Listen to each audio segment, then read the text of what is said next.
Hey guys, and welcome back to another Storytime video. In this video, we're going to be looking at the subreddit r/maliciouscompliance. If you enjoy these videos, do consider subscribing so that you never miss another video. But for now, let's sit back, relax, and enjoy some funny Reddit stories. Need a doctor's note for the flu. Doctor delivers. It was about 2 months after my 1-year anniversary at my last job. I caught a nasty flu around Christmas. I called in about the flu. They wouldn't accept emails, even though I couldn't speak.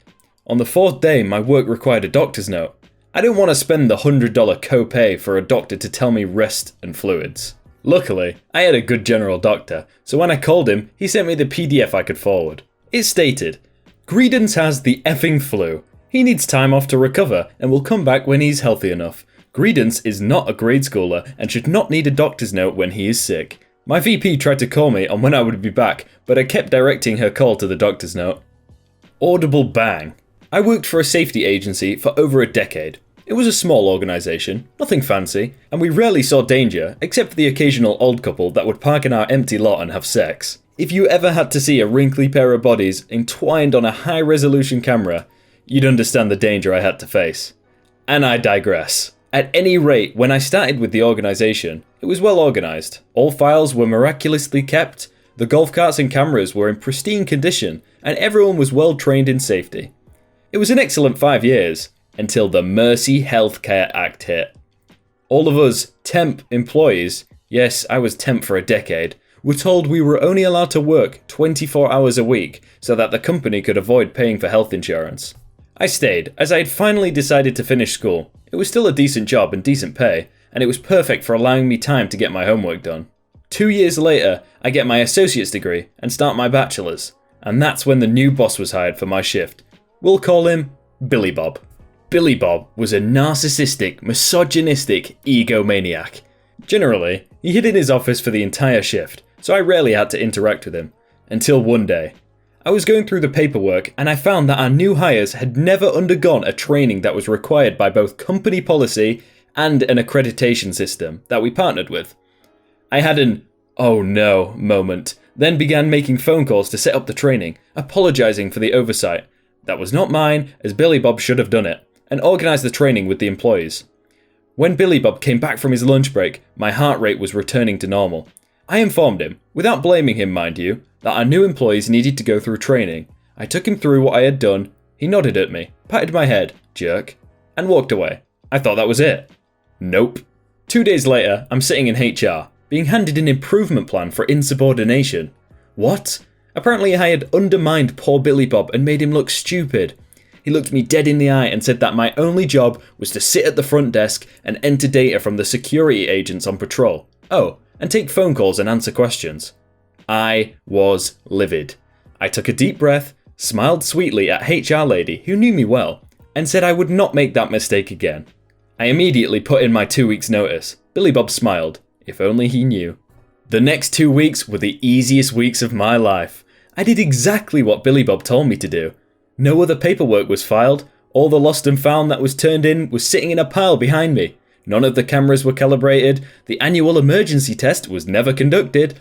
The fire alarms were not tested. The broken down golf cart was never fixed. None of the fix-it tickets for maintenance were submitted. And all the while, Billy Bob was on vacation. Perfect. The day he was back to work was my last day.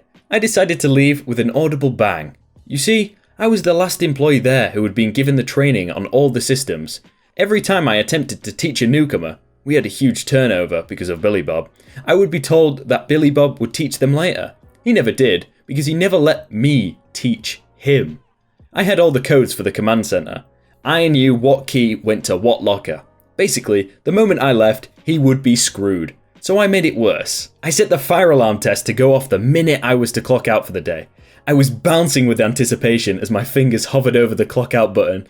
As soon as the alarm started going off, I hit the button, grabbed my stuff, and headed for the door. Billy Bob comes tearing from his office, shouting at me to turn it off. I shouted back, "Sorry, I'm officially no longer your employee. Have fun," and tossed all the keys on the counter. The look on his face was priceless as I pranced out the door. I could still hear the alarms in my car a half a mile away. Glorious.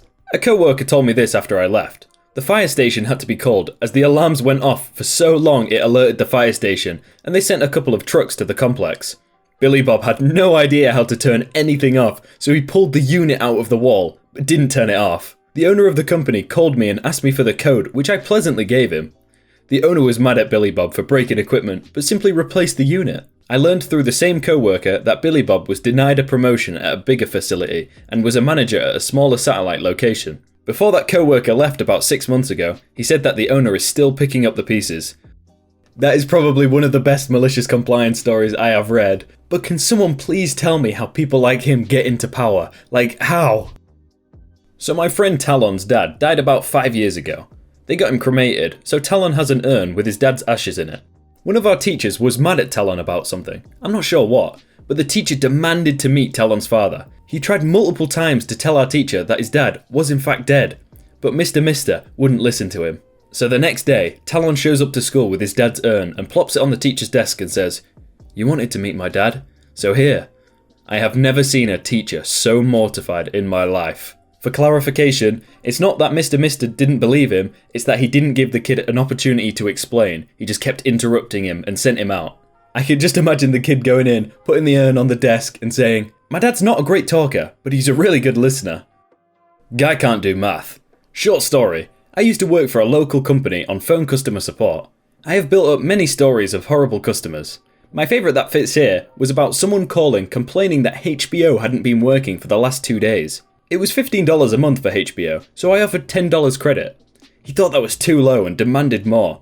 So when I offered a credit of 2 days worth of the service he was having issues with, which was $1, but I didn't tell him that, he said good and hung up. Not sure about his reaction when he got his next bill with a $1 credit, but I'm glad I didn't get the next call. Hey everyone, I hope you're all having a really good day and that you enjoyed that episode of Storytime. If you did, make sure to leave a like on it and comment down below a subreddit that you want to see next. Don't forget to subscribe and check out some of our other videos here.